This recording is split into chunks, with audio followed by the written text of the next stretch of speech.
Welcome to the Ethics Experts, where we're elevating ethics and compliance and HR to the strategic level it's supposed to be. Welcome to the Ethics Experts. Been excited to get you on here and dive into change management. I mean, all of compliance is really change management, and you are an expert on that. So I think this is going to be a fun conversation. Yeah, no, thank you so much. I'm super excited. So I always love to start with this question. What were you like growing up? What kind of a kid were you? And what eventually led you into this ethics and compliance space? I don't know if there is a true through line. I was born in Hong Kong, the youngest of three children, by a lot, actually. My brother and sister are 6 and 7 years older than me. So I was always a little sister that they took care of. And my dad is probably the original, values-based, principle-based compliance officer, because he was always telling us about these, Chinese proverbs, how you're supposed to respect your elders and how, your place in society and all that kind of stuff. So I think I grew up a very quiet, obedient child because I wanted my brother and my sister to have, to like having me around. I was always tagging along with their friends. And then I was always trying to do things that my dad would be proud of. And not really necessarily to follow rules, but something that genuinely would make my dad proud of. So that's probably how I got to be kind of this well-behaved, goody two-shoes kind of person that led me to adult life in ethics and compliance. So what did you do? You kind of grew up, you were in your adolescence. What were the major steps that kind of brought you into this field? In adolescence, I was always, a very well-behaved kid. I got good grades without being told what to do. And I think it was just this fundamental sense of knowing the right thing to do. And I think, there's less of a through line from my childhood than kind of through adult life, through the working world, kind of sensing, what seemed to work well, what didn't seem to work well in terms of having a work environment that I enjoyed being in, that people enjoyed working in. And then what really flipped the switch was when I was in business school. I ended up going to Duke for business school. And it was a great program. I went to Duke because it touted itself as, minting essentially responsible leaders, not just leaders who knew how to run companies, how to make money, but really responsible leaders for society. And so, that's kind of what turned me on. And at Duke, I actually petitioned. I don't really know what got into me. I petitioned for them to teach a business ethics course again. It was an elective that had dropped off the curriculum. I'm like, why aren't we teaching this? If we're supposed to be responsible business leaders, why isn't there more emphasis on business ethics? So I got them to teach the course again. And I think that's kind of what turned on my curiosity about ethics and compliance. Because, when I was a kid, we didn't know that this profession even existed. It didn't exist at the time. Right. Were you able to take the business ethics course you petitioned for? I was. And it was certainly interesting, not necessarily the same sense of business ethics that we professionals now kind of find ourselves in terms of dealing with day-to-day situations. The business ethics course that I took was more like, ethical situations of, equivalent to today, when you're thinking about AI ethics, that type of stuff. So it was it was ethical situations for certain products and services, not necessarily the day-to-day ethics and compliance situations. Got you. Not those like interactions with subordinates or people on your team or something. Right. I got you. Was it after business school that you got into change management consultant? No, actually, it was before. It was before. Okay. Yeah. So tell me about that experience, because I think that was a big kind of foundational element for you. What attracted you to that kind of consulting? It was. So it was shortly after college that I got into change management consulting with Ernst & Young. And it was actually by accident, really, that I found my way into that profession. I interviewed for Ernst & Young as a 23-year-old. They just kind of, like Harry Potter sorted me into the change management practice. Right. Maybe there was something in the interview that showed that I was interested in human beings. And that was a huge learning experience, because at the time, companies were putting in millions of dollars, probably putting in ERPs. That was a big thing back then. And this is how old I am.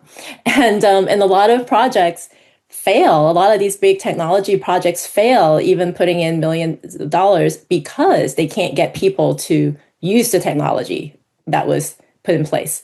And so change management I thought was so fundamental because you have to do more than just make a system go live. You have to work with the different groups of people. You have to get them to understand what this change is. You have to get them to buy into the whole vision of how this is going to make life better. And then you have to help them through the process of adapting to this new change. So that whole process of getting someone to buy in, to do the change, and then to help the company succeed, that part was so interesting to me. That type of work, to work with, people as opposed to on the computer screen. I mean, that was very interesting and very rewarding as well. Yeah, I mean, it's not like you're just painting the walls. You're like changing behavior for the change management to actually take hold. Tell me about some of those engagements and like how long were they? What kind of stuff were you doing? I know you mentioned ERP systems, but what were some of the major, memories you have or foundational, core memories, I guess, that led you to this kind of conclusion that you have? Like, maybe if I can ask it a different way, was there part of your, I was part of Big Four, so there's a ton of training that goes on, but there's also a ton of just like pushing you in the pool and like working late and figuring it out, learning from the people, around you. Was there a big emphasis on this sort of human component, or was that in your training, or was that something that you just kind of learned as a sort of rule of thumb, or like, the game behind the game, your visibility into that game behind the game just through experience? I would say it's a little bit of both. By nature, change management as consulting practice, you have to get to know people because otherwise you don't have the intelligence to do whatever Right. it is that goes into the change management plan. So, so some of the projects, for example, they go on for a very long time. These are huge projects. It might go on for like a year or more, implementing Right. these huge, software systems that changes essentially fundamentally how a business, operates. Or, another project was splitting a company, so a divestiture of, this company into two, from one huge company into two big companies. So Right. these are huge. And so learning from experience was, two parts of experience. One is, okay, you have this change management methodology, all these steps that you're supposed to have, you have to have the right rationale for people to even want to do this change to begin with, and then do all the planning steps to help them along the way. So that's kind of the methodology. But the real learning really comes from talking to people, talking to the employees who are supposed to embrace this change and adapt to the change, learning the reality, learning what is challenging for them. Or, sometimes you meet people who are like so-so. It's like, oh, I don't really care. My life goes on as normal. Or like, this is just one of 15 changes that's happening right now. Why do I care about this one? So I think, from both sides, you just learn a lot and then you plan accordingly. And, in compliance, it's the same thing, right? When you're trying to roll out something, a new policy, a new process, you can't just announce it. You can't just say like, here it is now, everyone go do it. You have to do more to get people to adapt to it, to actually use it. So it's a lot of the same steps that's required to get people to do what you want them to do. Do you think it's like a framing issue? I mean, to me, like I'm like an everything is everything kind of a guy. I think it's all change management. I mean, my job is all change management. It's constantly trying to get people to change their mindset or change a process and get the buy-in for it and all those kinds of things. Why do you think, like, maybe I can just go back to something that you said in our pre-call.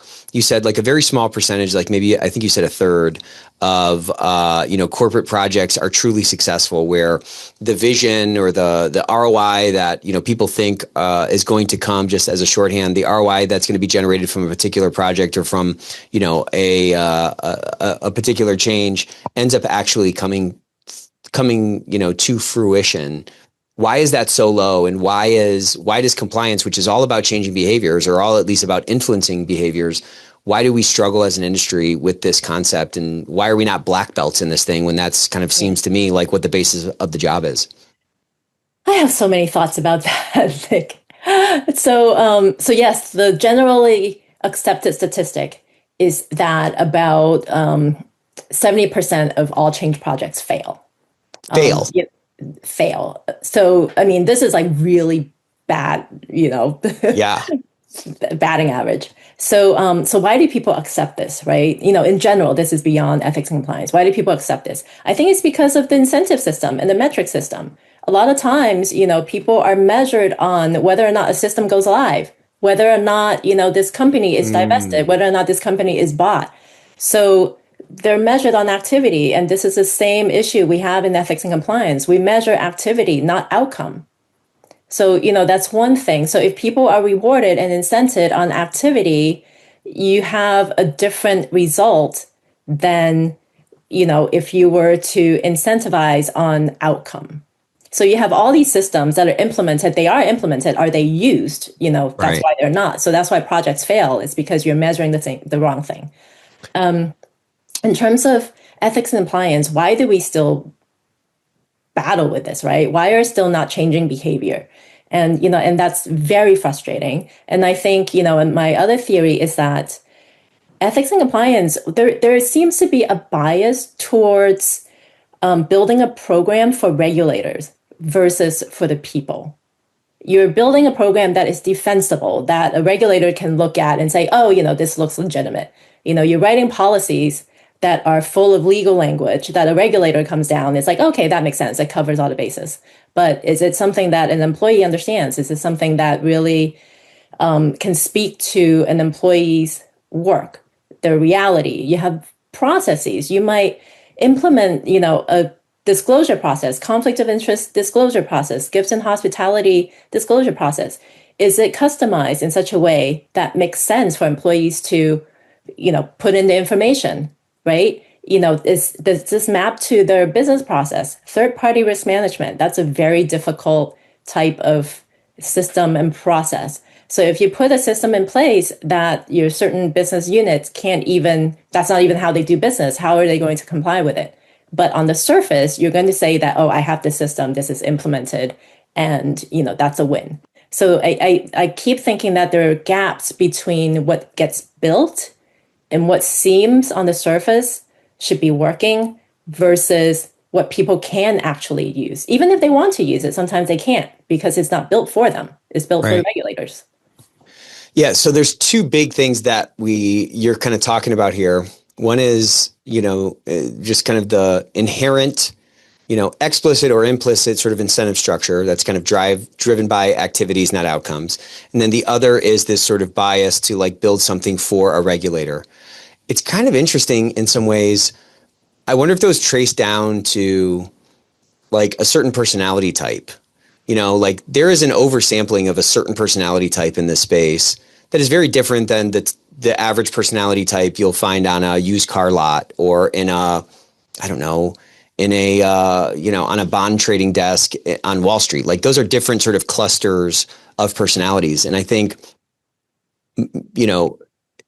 there's a certain satisfaction that high conscientious people get from like checking a box, crossing a line off of a to-do list, closing a loop, right? Like there's a dopamine hit that sort of correlates with that personality type.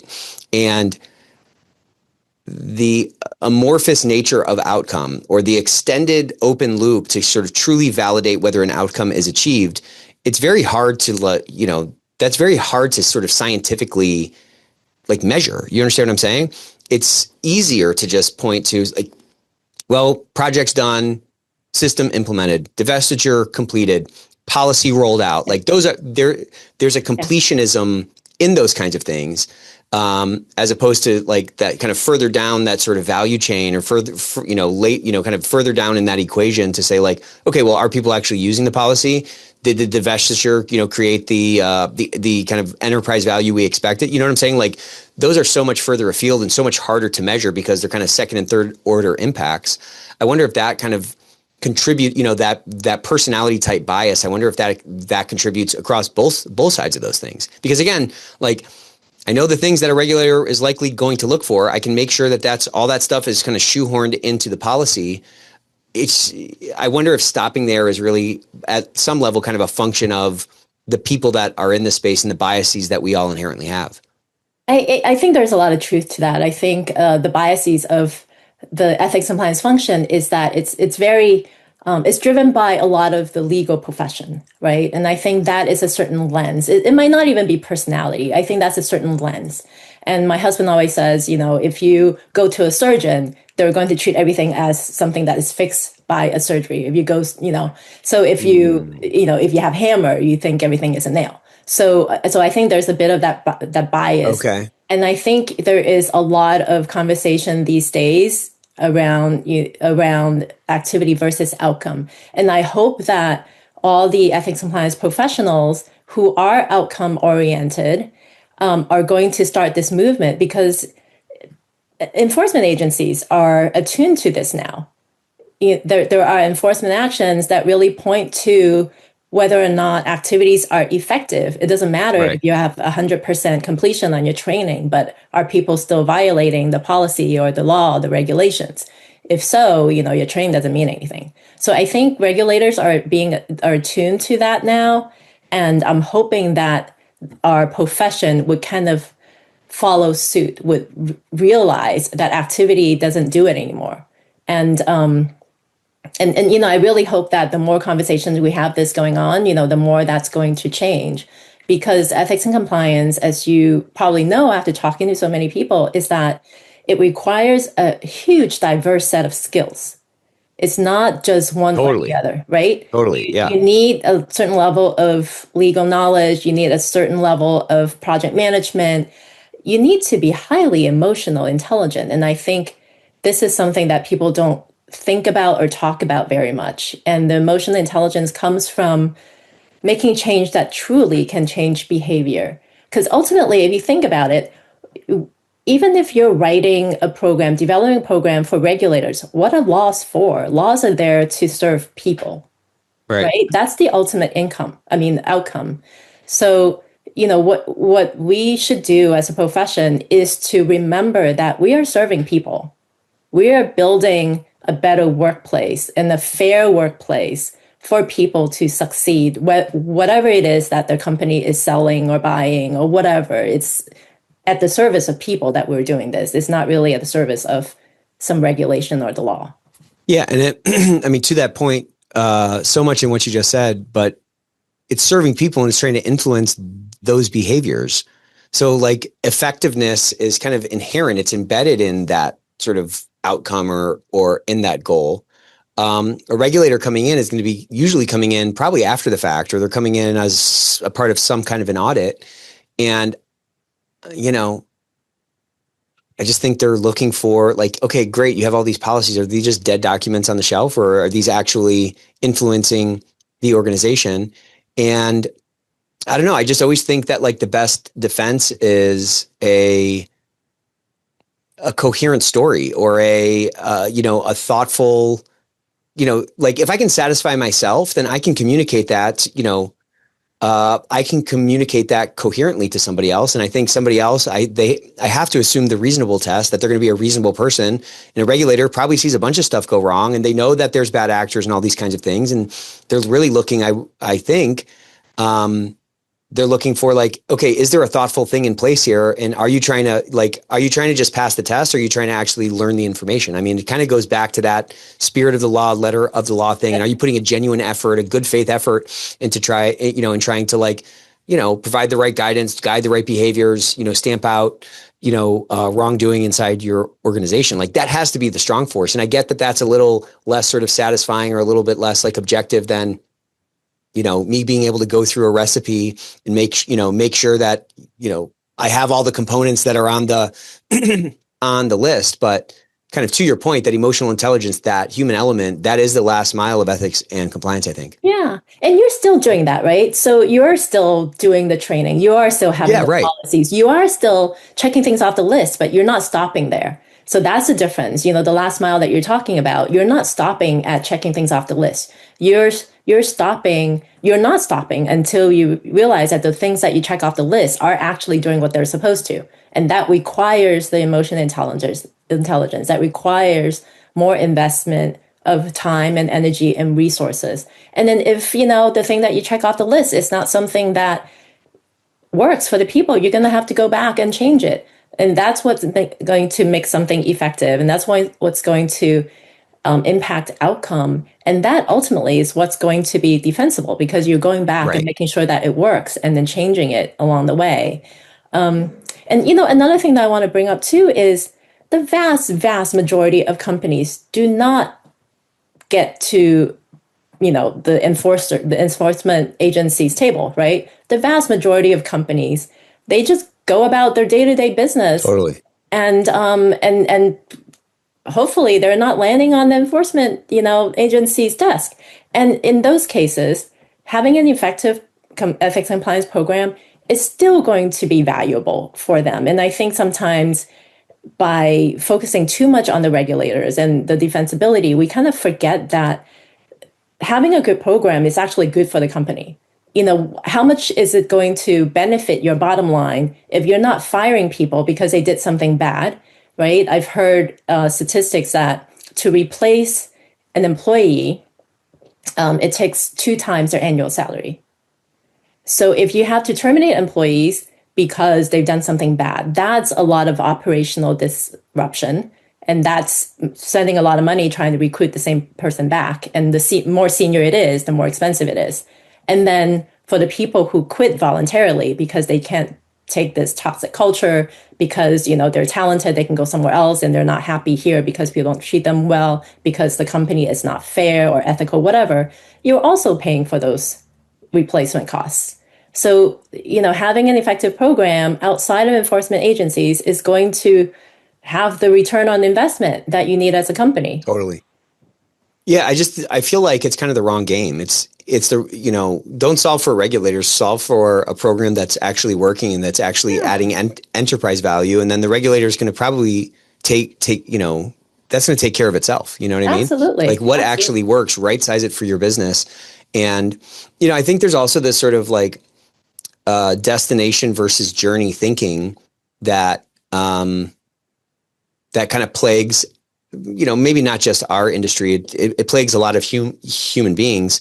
And like an effective program is not a destination. I think it's a journey. It's a journey of continuous improvement because things are changing all the time. Your resources, the risks, the regulations, all these things are changing all the time. And you're never going to be quote unquote effective. You can just become like more effective. Like you're never going to be perfect, but you can become closer to perfection and you can continue to like strive for that. And I think jumping from that sort of destination thinking to the journey type thinking can feel a little bit scary, but I feel like it's really a lot more freeing and it gives you a lot more time and a lot more room to continually push, your program forward and, improve the impact that you can have on the organization.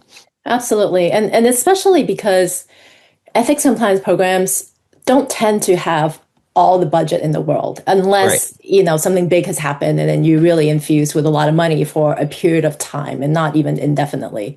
So if you're always kind of stressed for, resources, you're going to be very creative. You're going to prioritize about what to do at any given moment in time. So you're always improving. You're always trying to do the most with the amount of budget, the amount of resources that you have. And so it's a process of ongoing improvement as opposed to you build something and then then you're done because your business changes. Your businesses buy more companies, they get into different markets, and that changes a different risk. So you're continually having to adapt your program accordingly, because otherwise, again, you have a program that doesn't really work in practice. So, what do you think some of the most common failure patterns that you've seen firsthand? What are some of the trends that you've seen, for organizations that ignore the kind of most important aspects of change management? Like what kind of things happen over and over and over again? I see in the ethics and compliance world, I see 2 things. The 2 things that are the bedrock of ethics and compliance are policies and procedures, right? One of the failures is you have a policy that you roll out and you announce it to the world in English and and you announce it once. It's like, here it is, ta-da, we have a new policy and this is what you're supposed to do. And then that's it. You figured this is announced, everyone should know about it. Well, first of all, you're a global workforce. Not everyone is as fluent in English as, as you think they might be. And two, and it's a change management failure because even if they know English well enough to understand it, you're not getting their buy-in. You're like, okay, this thing that comes out, it definitely doesn't have me in mind. So I'm just going to ignore it. It doesn't apply to me. Right. Right. So that's one thing. The second thing about policy is that, you have this policy, but without the work needed to understand how it actually applies to people's work, that's the critical piece that's missing in terms of driving the policies home, making sure that people perfectly understand it. So an announcement is not communication. And I think people in ethics compliance kind of use it synonymously. So communication, by definition, entails the sending and receiving of information. So a lot of times the receiving part is missing. So, you send a message out, but you're not making sure that the recipients understand the message and are decoding it properly. So to do that, you really do need to have two-way communication. And that's where change management fails. Or that's where, policies fail to reach people because of the lack of change management, because you're not pausing to see how people in your company are understanding it and can apply their work to this policy. So that's one. And then in terms of processes, that's another thing, or procedures. You build a procedure, and again, a lot of times this is technology enabled, right? You have some kind of disclosure process that is technology. You have a speak up system.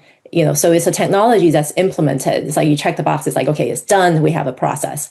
But have you done the work to make sure that, again, business processes allow for this type of usage of this new technology, right? And speak up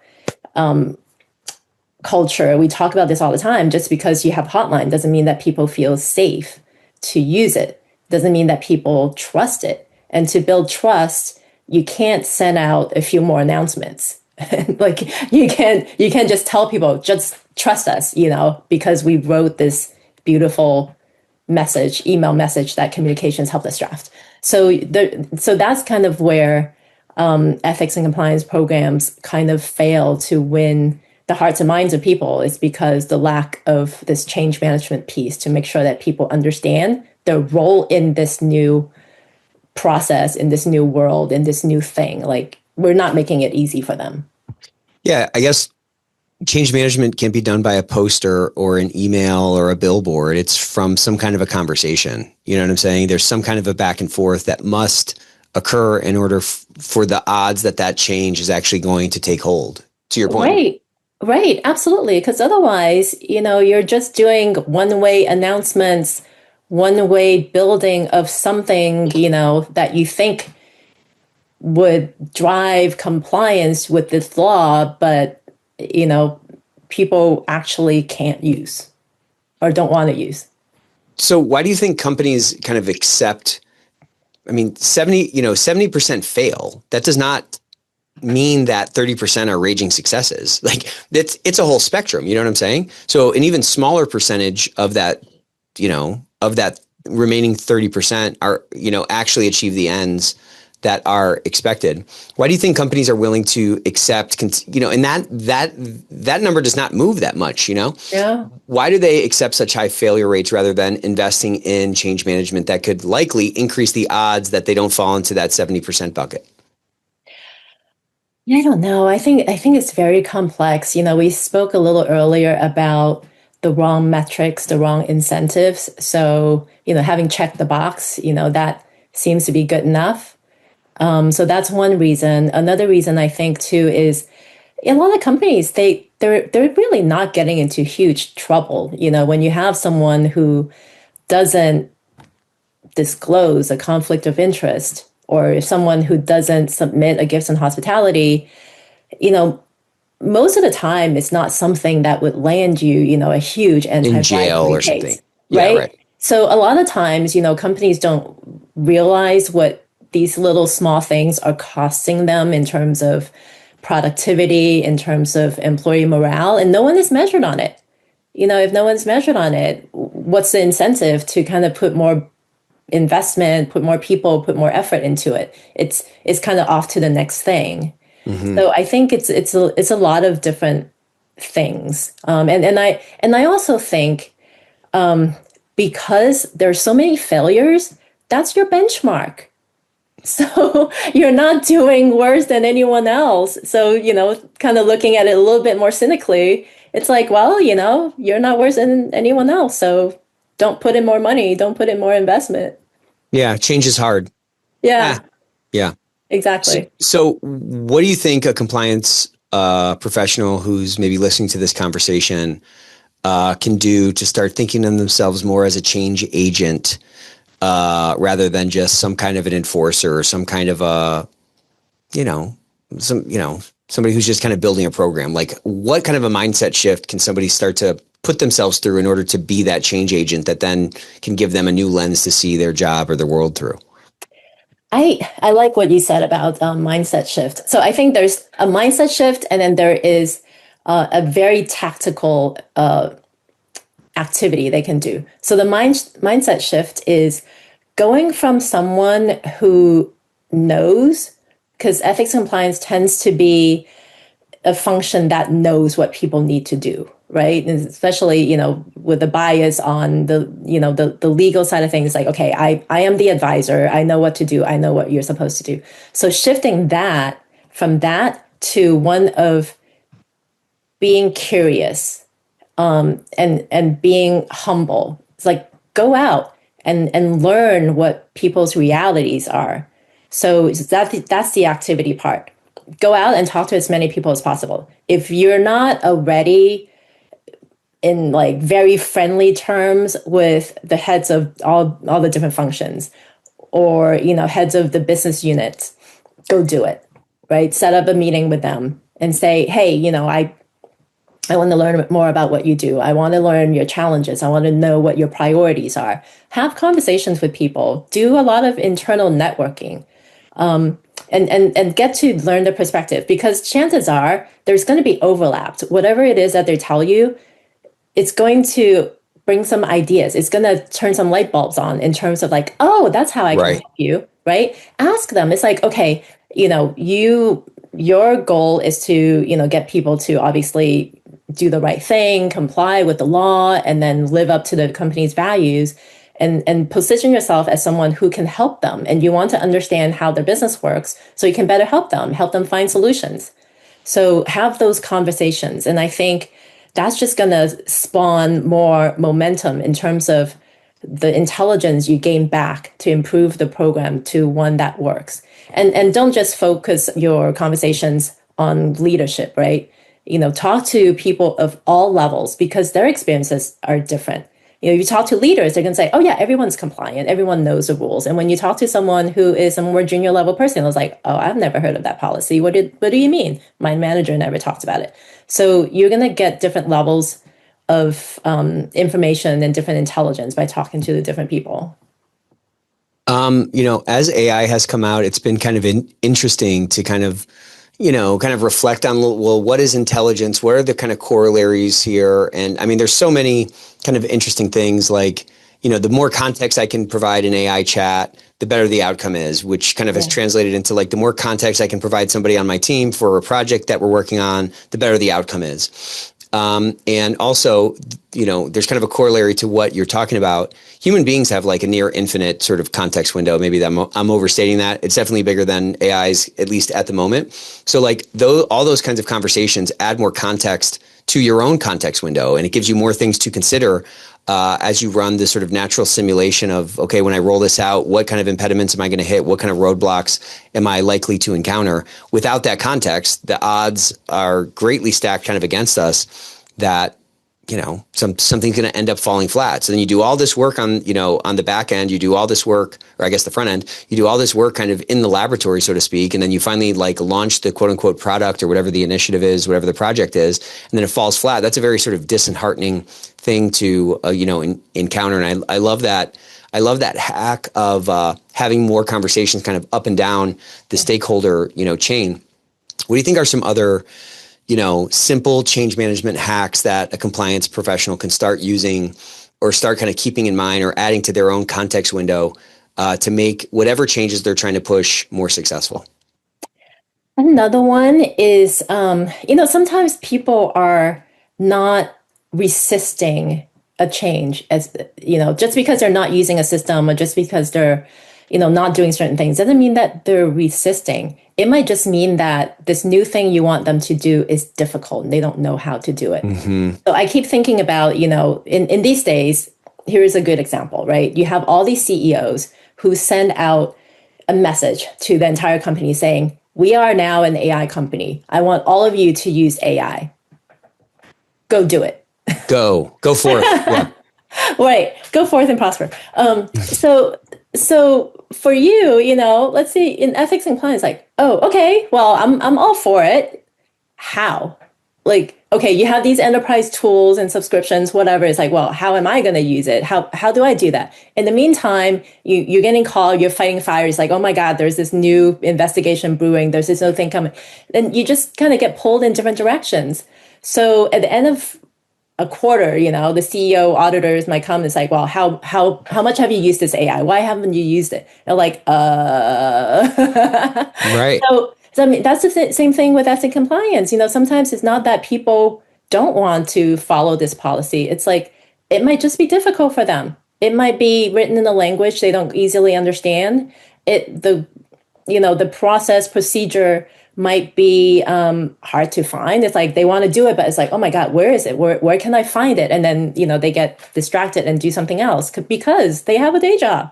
So another hack is to make things easy for people. So again, you have to talk to different groups of people to see what easy means for each one of them. And maybe there is something that works for everyone. Maybe what works is, okay, you have this 20-page policy. Maybe you create a 1-page, I don't know, summary, some kind of like a quick guide. If it's a process or a procedure, you give them a job aid. That's a very quick, just in time kind of information. You present things in places where people can find, because a lot of times you can't expect people to retain all of these things, right? All you want them to know is, okay, I know this topic, speak up. I know where to find it. I know a name because I've heard Caveni speak in this webinar and I know how to reach her or her team. You just want people to remember like one thing. Right. And so make that one thing easy for them, make it approachable and be a support. And I think that's kind of what ethics and compliance professionals may forget. We need to be supportive of people's desire to comply. We can't just be there to tell them to set the rules, to tell them what to do. So we have to be there. We're, the client support, customer service. We're there to take calls, to answer questions. Yeah. That's a really important reframe. And I think that's also like pretty freeing, I mean, it's just kind of how human beings are now. You don't have to, you don't have to necessarily give them the whole map through the forest. You just have to get them to that first breadcrumb. And if they're able to find that, then they can find those sort of subsequent ones, which again is very freeing and it takes some of the pressure off and can end up kind of building a more sort of anti-fragile system that actually achieves the ends that it's meant to achieve. Exactly. And, the breadcrumbs that you're talking about, it builds trust, it builds relationship. Yeah. And that's a huge part of this job. It's you want people to have positive experience with ethics and compliance. You don't want the only time that you talk to them to be, because they're under investigation or because they've done something wrong, right? You have to build a positive relationship throughout, their employment, throughout their work so that, they trust you when you talk about speak up, so that they trust you when something else comes up, when they need advice on whether or not something, is something that you're supposed to do. And then they would listen to you if you tell them difficult message sometimes. You might have to tell them, well, you didn't handle this correctly. But you want to build that relationship so that it's built on trust. Yeah. I think kind of part of what can help get that unlocked is overcoming our I just think all humans are kind of wired to like find a villain, and there's always got to be every movie's got a bad guy who's the antagonist. And sometimes we might bring that to a process failure, like something goes wrong and then we're looking for somebody like, okay, the classic example is, somebody reports something, and then the question is from leadership, well, who said that? It's like we're always trying to get down to that person. And I think if we can kind of have a posture of like assuming positive intent, we can kind of cut people some slack and understand that it's probably a process failure or a system failure before it's a bad actor or like a true antagonist that's working to not like not adopt our project or not adopt the new protocol or something like that.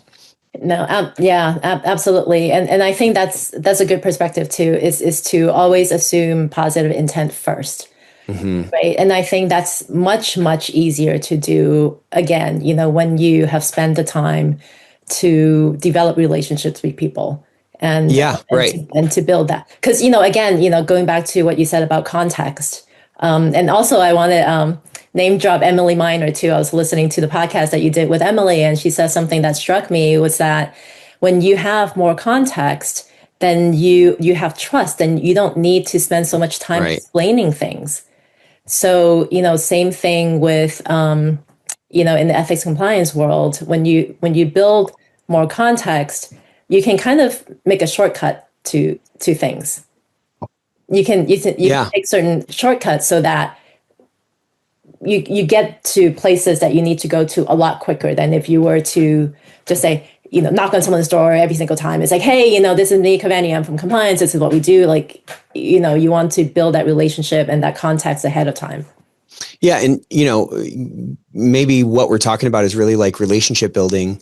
And the importance of relationship building is that it gives you that sort of permanent context with that other person, so that when you're knocking on the door, if we have a relationship and you've proven to be somebody who's smart and who kind of gets it, quote unquote, then if you're bringing something up, I automatically know, okay, well then this matters, as opposed to me having to make that decision for the first time. Right. So there's such a kind of a two-way benefit to that. It helps you to build that sort of permanent context, gives you more reinforcement for the humility that comes from, okay, there's nuance in everybody's job. Everybody is fighting the battle of their lives. Things are usually a lot more complex than they seem when I'm staring at a blank piece of paper, building a policy or whatever. It really does sort of start to multiply it kind of starts to close the gap between that sort of potential effectiveness and the, actual or realized effectiveness. Yeah. Something else that we were talking about in the pre-call that I think feeds into a lot of what we're discussing here is the fact that many times in this space, we tend to kind of paint with a single brush, and that brush is just kind of the logic or the logos brush. And we were talking a little bit about how we can better leverage some of these other sort of aspects or sides of the rhetorical triangle, incorporating, more emotion or more sort of credibility and authority to try to influence behavior. Why do you think we have this like logos or like logic bias, and how do we better start to incorporate some of these other, these notes into the song that we're trying to sing? I think as we were talking about a little earlier, we kind of have a bias in terms of building programs that are defensible. And I think to do that, we're primarily using the logical appeal of persuasion and also the credibility, authority appeal, right? It's like, okay, we're legal and compliance. We know what you're supposed to do. Like, listen to us, and and this is what's going to keep us out of trouble, whatever. And the one that we very rarely use, or not used enough, right, is the emotional piece, is the emotional appeal. So the emotional appeal goes with like storytelling about, or really appealing to why employees want to listen to this anyway.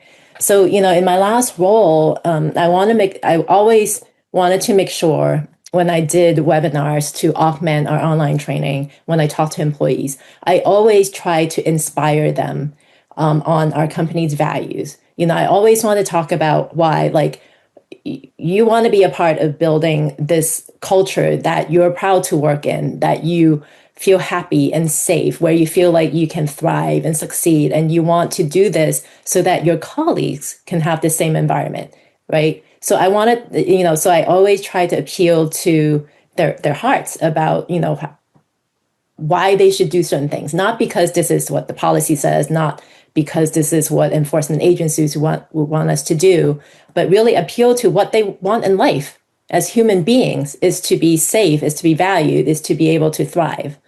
So I think that is severely underused. And it might be because of, the bias and makeup of our profession. Again, maybe the benchmark of what people are already doing. So we're just kind of, benchmarking against other programs. But I think the programs that really do this well to appeal to people's emotions are going to be the ones who, that come out ahead as being effective.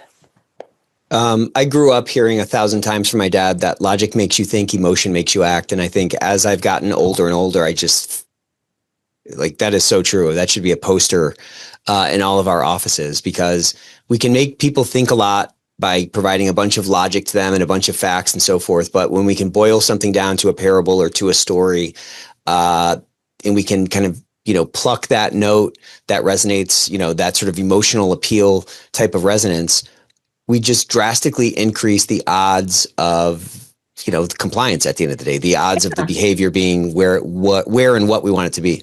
Yeah. And that's the most powerful driver anyway. Totally. Time and time again, behavioral scientists have written and researched about how we react emotionally first, and then we work a logic around what we react to emotionally. So that's how people, and this is happening in politics and everything. So, and it's happening in the grocery store. You know what I'm saying? Yeah, exactly. And then it's like, oh my gosh, I need this tub of ice cream, and you build logic around it. Totally. Yeah, I've earned it. Yeah, I've had a tough week, whatever. Yeah. Exactly. So I don't know why ethics and compliance doesn't use it as much as we should, and not to manipulate it, really, right? But to use it to influence, to inspire. To your point, we're meant to. Ethics and compliance is meant to drive the behaviors of the organization. The behavior is coming out of human beings. We're not just coding things. We're not, we don't have a company full of, automatons or, AI like robots walking around. We have human beings, and we should be adept at interacting with human beings and understanding what drives the emotion. And again, not to, manipulate, which often has this sort of negative connotation, but to really persuade and really influence and really make it easy, again, to your point, for the people who we're trying to influence to exhibit the behaviors that are going to ultimately lead to more enterprise value for the organization. Right. And how great is it that with all the AI tools now that people are investing in or looking into, that's going to make work a lot more efficient, so that it leaves you time to build these relationships, which can't happen. You can't assign an AI agent to build this relationship for you. Totally. They can schedule your appointments, they can kind of analyze information when you collect it, but they're not going to go out and have this human conversation with you. So, or for you. So yeah, it's great that now I think we have more tools at our disposal to give us time to build these relationships, to make us more effective.